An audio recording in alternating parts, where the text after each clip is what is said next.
Jadi ini luar biasa, baru berapa tahun. Bagaimana dibayangkan kalau nanti sampai seperti Soeharto 30 tahun? Saya kira semua satu kampung keturunan cucu jadi pejabat itu. Nah, kita lihat dari partai yang paling terkorup, maka kemudian jangan pilih partai-partai yang terkorup selama ini. Kita lihat partai yang paling kecil korup, karena dari 9 partai itu semua kena. Kita pilih yang paling kecil. Dari waktu ke waktu paling tidak 2029 bukan lagi orang kafir yang jadi presiden, tapi mudah-mudahan sudah orang mukmin. Ya betul, saya ini bercanda tapi serius. Kalau 2024 ini kita lepas lagi 2029 orang kafir betul yang jadi presiden.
Ya, tadi saya di mobil dalam perjalanan ke rumah, saya ikuti pencerahan dari Pak Ismail Yusanto, dan kemudian di rumah tadi saya ikuti pikiran-pikiran tanda petik nyentrik dari Dr. Taufik seperti itu, dan itu memang sesuai dengan apa yang disebut corruption sebagai extraordinary crime, kejahatan luar biasa.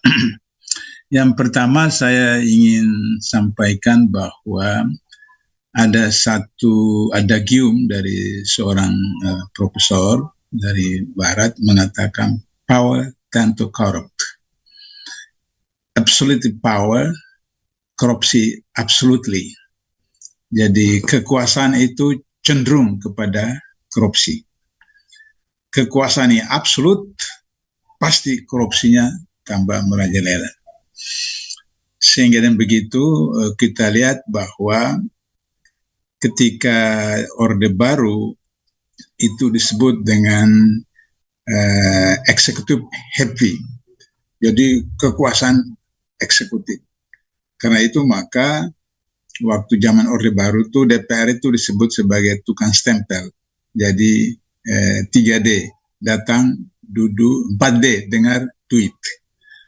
Kenapa? Karena kalau mereka macam-macam direkol oleh partai melalui instruksi dari presiden seperti itu, sehingga korupsinya hanya di eksekutif. Tapi kemudian tidak ada yang dibawa ke pengadilan, karena baik pengadilan mulai dari tingkat 1 sampai tingkat atas, Mahkamah Agung, kemudian kepolisian, kejaksaan, berada di bawah kendali presiden eksekutif. Sehingga meskipun korupsinya itu dalam bentuk KKN antara Soeharto dengan keluarganya dan Soeharto dengan teman-teman keturunan Cina, tapi tidak ada yang dibawa ke pengadilan. Nah, ketika reformasi terjadi legislatif happy. Jadi kekuasaan legislasi. Kenapa? Karena tidak ada satu pimpinan lembaga negara di Indonesia yang tidak melalui proses DPR, Kapolri, Jaksa Agung, Panglima TNI, pimpinan KPK, pimpinan MK, pimpinan Komisi Yudisial, Mahkamah Agung, Hakim Agung, kemudian Ombudsman, semua itu ditentukan oleh DPR. Sehingga DPR begitu punya luar biasa kekuasaannya. Maka kemudian tadi dijelaskan oleh Pak Ismail maupun Pak Taufik tentang bagaimana kos politik yang begitu luar biasa, karena untuk menjadi seorang anggota DPR, DPRD, kabupaten, kota, wali kota, dan seterusnya, saya pernah katakan bahwa 2019 itu Gubernur Kalimantan Selatan itu menghabiskan 700 M, jadi hampir 1 triliun, 700 M untuk menjadi Gubernur Kalimantan Selatan. Kenapa? Karena tadi yang disebutkan oleh Pak Taufik dan Pak Ismail, di sana tambangnya itu luar biasa, khususnya batu bara dan seterusnya seperti itu. Nah, jadi untuk bisa mempertahankan itu, maka dibuatlah peraturan undang-undang yang kemudian mempertahankan hegemoni itu. Misalnya parliamentary threshold dan presidential threshold. Jadi itu adalah yang disebut dengan political corruption, korupsi politik. Jadi seakan-akan itu dianggap itu baik, tapi sebenarnya untuk mencapai tujuan kelompok tertentu. Jadi misalnya kalau ada satu partai yang punya kursi DPR pusat 5 orang, itu tidak bisa jadi anggota DPR pusat karena tidak mencapai parliamentary threshold yang 4%. Nah, begitu juga untuk mengajukan capres-cawapres, dia punya calon, dia punya kader, dia punya pimpinan yang kualifikasinya sangat tinggi, tapi kemudian tidak bisa mengajukan capres-cawapres karena tidak mencapai presiden threshold. Sehingga dengan begitu maka selalu saja capres-cawapres itu diajukan oleh partai-partai yang berada pada koalisi yang dikuasai oleh oligarki tadi itu. Itu problem kita sekarang. Sehingga sekarang yang terbaru adalah kasus Menko Info yang kemudian ternyata kerugian sekitar 8 triliun dan kemudian menurut Kejaksaan Agung ada 5 orang yang sudah diproses dan kemudian akan berkembang. Ini yang selalu saya katakan bahwa kalau pencurian 362 itu bisa dilakukan oleh seorang diri. Mencuri mobil, mencuri motor, mencuri ayam di kampung, bisa sendirian. Tapi kalau korupsi tidak bisa dilakukan oleh seorang, mesti lebih dari 1 orang. Apakah dia dengan atasannya, dia dengan bawahannya, atau dia dengan temannya. Saya sudah pernah katakan ketika saya masih di KPK, kasus korupsi yang ditangani oleh KPK itu 42% itu berkaitan dengan pengadaan barang dan jasa. Dan hari ini itu 70%. Nah, pengadaan barang dan jasa itu melibatkan pengusaha dengan pejabat. Maksudnya 70% dari seluruh total pengeluaran APBN? Bukan, 70% yang ditangani oleh KPK. Korupsi yang ditangani itu berkaitan dengan pengadaan barang dan jasa. Padahal setiap tahun pengadaan barang dan jasa kita itu 35% dari APBN itu untuk pengadaan barang dan jasa. Jadi kalau sekarang ini 3.000 triliun, berarti 35% dari 3.000 triliun itu untuk pengadaan barang dan jasa untuk seluruh Indonesia. Nah itu 70% itu dikorupsi karena 70% yang ditangkap KPK tentang pengadaan barang dan jasa. Jadi kita hitung secara matematik, berarti 3.000 triliun itu yang dikorupsi adalah 35% kali 70% kali 3.000 triliun. Nah itu berapa itu? Seperti itu. Ya sekitar 800-an triliun lah seperti itu. Nah itu yang dikorupsi. Sehingga dengan begitu maka kemudian terjadi akumulasi. Nah kasus Menko Info itu kan tidak mungkin hanya menteri sendiri. Karena menteri kan sebagai penguat kuasa, pemegang kuasa di satu kementerian. Tapi kan dia menandatangani itu melalui proses dari bawah. Dari dirjen, dari direktur, dari kepala bagian dan seterusnya. Sehingga itu kemudian sehingga tidak mungkin hanya menteri saja seperti itu. Nah, dengan demikian maka karena ini koalisi, maka tidak mungkin bahwa hanya Nasdem saja partai koalisi yang mempunyai andil di dalam mengajukan presiden threshold untuk Pilpres 2014 atau 2019 itu akan bisa terlibat seperti itu. Oleh karena itu kalau misalnya kita lihat zaman reformasi, Gus Dur jadi korban, beliau sendiri jadi korban, Habibie karena beliau besar di Jerman, jadi tanda petik menjadi orang yang relatif liberal sehingga demokratis sekali. Jadi ketika pertanggungjawabnya di MPR tidak diterima, ditolak, dia kemudian tahu diri.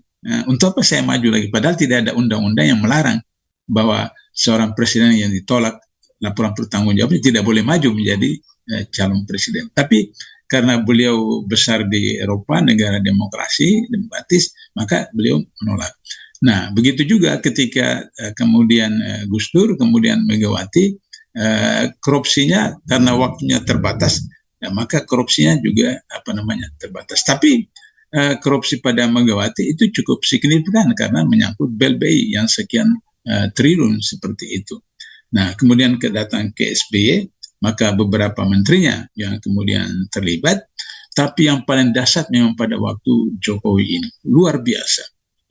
Jokowi itu sampai, saya ingat Soeharto itu 32 tahun, maka pada tahun terakhir pemilu 97 itu baru anaknya menjadi Menteri Sosial, dan saya hitung itu masa jabatannya kurang dari 3 bulan, karena 97-98 lengser. Dan kemudian beliau pernah jadi anggota MPR dari fraksi Golkar. Nah, kalau zaman Orde Baru itu kan anggota MPR itu ada yang diangkat mewakili golongan, kelompok, kemudian ABRI dan seterusnya. Nah, sedangkan kalau yang dipilih itu anggota DPR yang kemudian menjadi anggota MPR. Itu Soeharto 32 tahun. Hanya beberapa bulan terakhir anaknya menjadi menteri, dan sebelumnya 5 tahun menjadi anggota DPR. Jokowi baru periode pertama itu kemudian dengan kasat mata dan mencolok dan tanpa malu memaksakan anaknya menjadi wali kota Solo. Padahal waktu itu kita tahu bahwa PDI punya calon, yaitu ketua PDIP sendiri di Solo, dipanggil ke istana untuk kemudian harus mengundurkan diri, sehingga kemudian Jokowi memaksakan agar supaya anaknya jadi wali kota. Jadi ini luar biasa, baru berapa tahun. Bagaimana dibayangkan kalau nanti sampai seperti Soeharto 30 tahun, saya kira semua satu kampung keturunan cucu jadi pejabat. Begitu juga mantunya dan di Medan juga begitu. Nah, sekarang yang paling tidak tahu malu atau apa, saya tidak mengerti juga. Saya suka untuk menemukan kata-kata yang tepat. Anaknya yang bungsu itu mau jadi wali kota di Depok, di tempat saya. Jadi udah dipasang spanduk Kaisang itu. Kemudian tahu-tahu datang lagi reaksi dari masyarakat, pasang lagi spanduk. Kami tolak Kaisang seperti itu. Jadi belum apa-apa sudah perang spanduk seperti itu. Nah, ini kan tidak punya malu seperti itu. Kenapa? Karena problemnya adalah bahwa koruptor itu kan punya 3 kekuatan.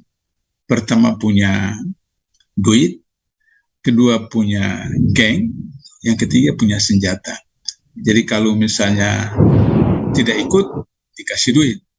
Kalau tidak mempan, menggunakan gengnya. Kalau masih tidak ikut juga, pakai senjata.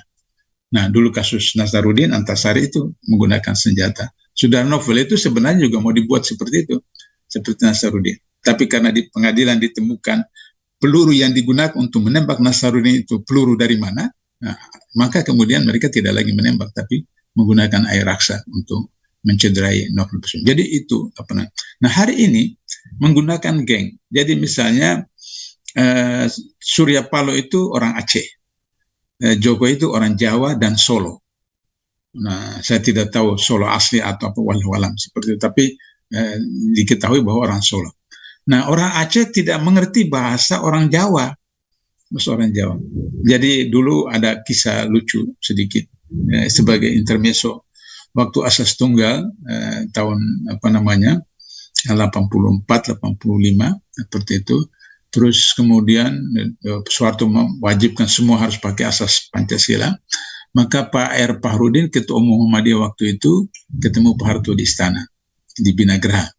kata Pak Harto, Pak AR, ini Pancasila, ideologi negara harus kita jadikan asas bagi semua ormas. Kata Pak AR,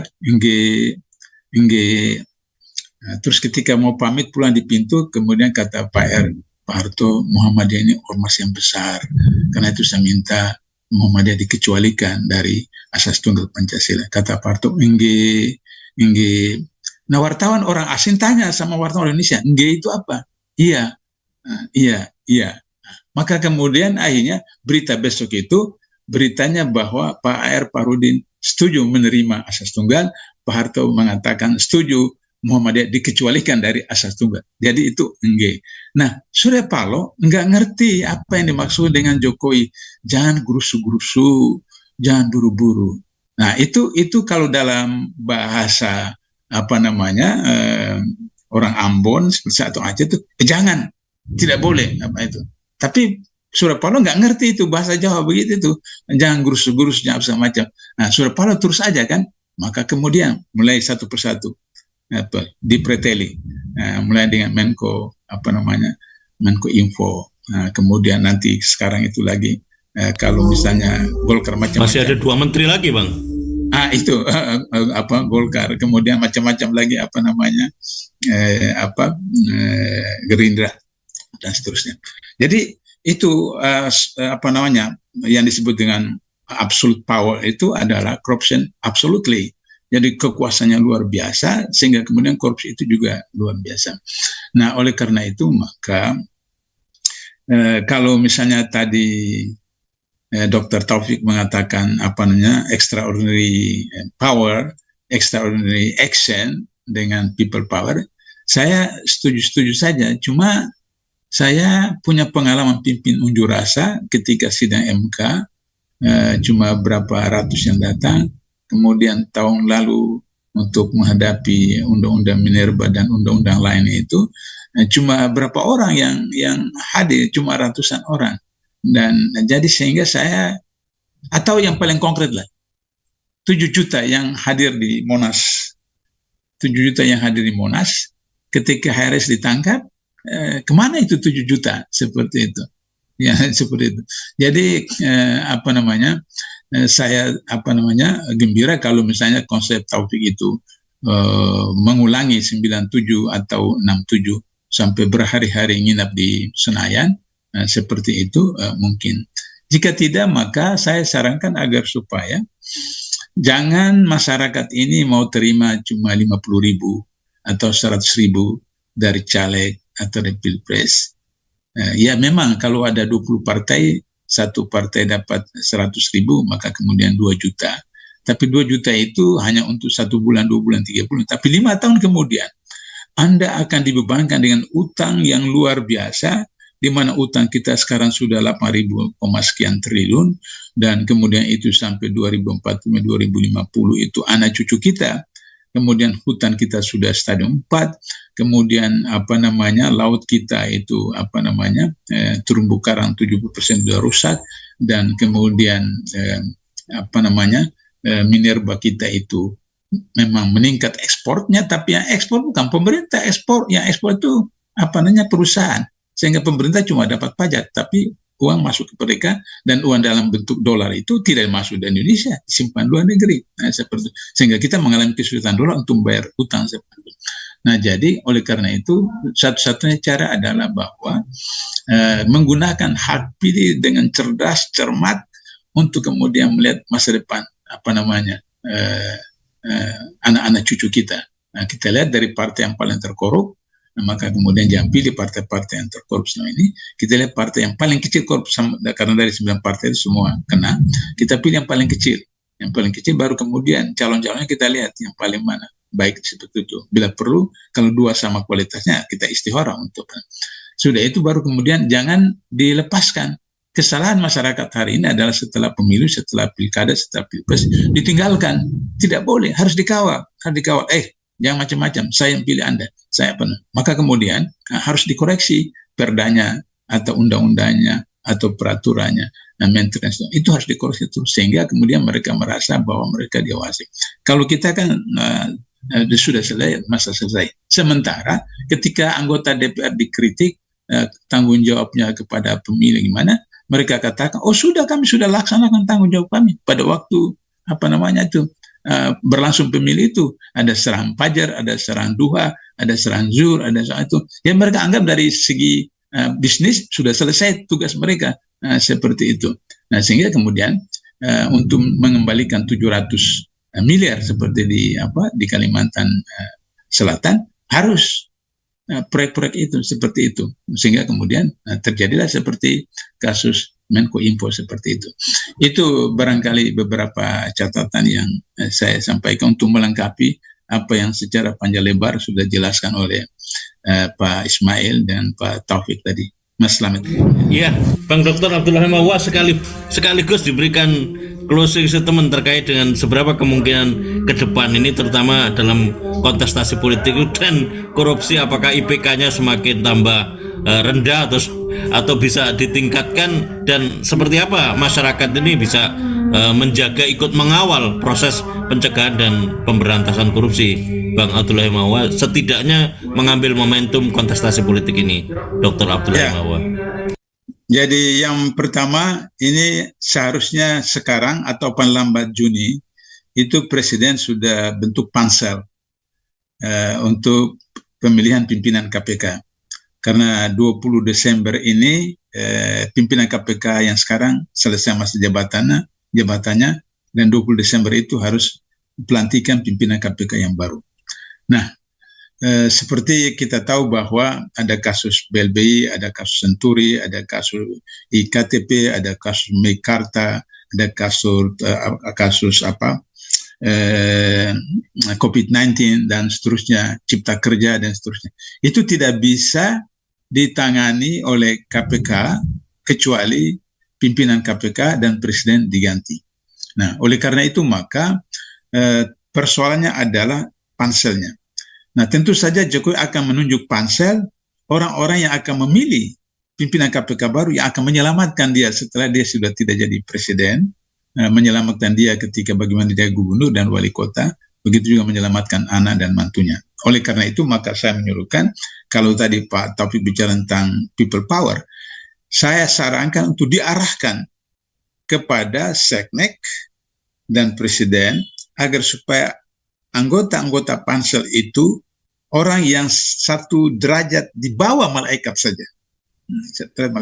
Nah, untuk itu maka kemudian itu diajukan oleh akademisi, oleh perguruan tinggi, oleh LSM, oleh aktivis pemberantasan korupsi, sehingga katakanlah misalnya pansel itu katakanlah pasalnya itu biasa 9 orang, 9 orang itu katakanlah 5 orang yang betul-betul integritas profesional, 4 orang punya orang Jokowi, ketika voting masih bisa menang seperti itu. Nah, sehingga demikian maka diharapkan pimpinan KPK yang baru itu bisa kemudian memproses kasus-kasus yang ada dengan cara adalah melakukan sidang maraton, BLBI, IKTP, Senturi, Meikarta, kasus COVID-19, kereta api Jakarta Bandung, IKN dan seterusnya, itu sudah berapa triliun, puluhan triliun kerugian negara itu. Nah, dari situ maka diharapkan akan terjadi perubahan signifikan bagi kepentingan rakyat, bangsa dan negara. Sehingga saya menyarankan Pak Ismail, Pak Taufik, coba suarakan, ajukan kira-kira siapa-siapa yang dikenal punya integritas dan profesional selama ini untuk calon-calon pimpinan pansel KPK, sehingga kemudian Presiden itu terketat komplit untuk mau dan tidak mau ada 1, 2 orang, 3 orang saja, katakan misalnya Bambang Widianto atau Abraham Samad atau siapa yang bisa, Pak Busro misalnya, yang masuk di sana di pansel itu, mudah-mudahan bisa mengamankan pimpinan KPK yang akan datang. Nah, baru kemudian pada waktu yang sama, karena undang-undang KPK yang baru ini menempatkan Dewan Pengawas sebagai penentu tertinggi, maka juga jangan lupa Dewan Pengawas itu untuk kali ini harus juga dipilih oleh pansel. Nah, pansel ini yang kemudian bisa memilih pengawas-pengawas yang betul-betul punya integritas, dan kemudian mereka duduk di situ tidak lagi pikirkan soal keluarganya, tidak lagi pikirkan soal dirinya, tapi hanya mau berjihad mengharapkan surga saja, sehingga dia tidak peduli apa lagi, pokoknya ibadah saja, menangkap orang, dan seterusnya, sehingga kemudian apa yang dimaksud dengan kerugian keuangan negara itu bisa dikembalikan, dan dengan demikian maka kemudian salah satu syarat bagi capres yang ingin kita pilih atau kita agungkan, kita unggulkan, agar supaya recovery undang-undang perampasan kekayaan itu harus disegerakan, disahkan ketika terjadi DPR yang baru, baru kemudian undang-undang KPK dikembalikan kepada undang KPK yang asli, dan kemudian polisi, jaksa, Mahkamah Agung direformasi, sehingga dengan begitu insya Allah bisa diharapkan dari waktu ke waktu paling tidak 2029 bukan lagi orang kafir yang jadi presiden, tapi mudah-mudahan sudah orang mukmin. Ya betul, saya ini bercanda, tapi serius, kalau 2024 ini kita lepas lagi 2029 orang kafir betul yang jadi presiden. Saya kira itu.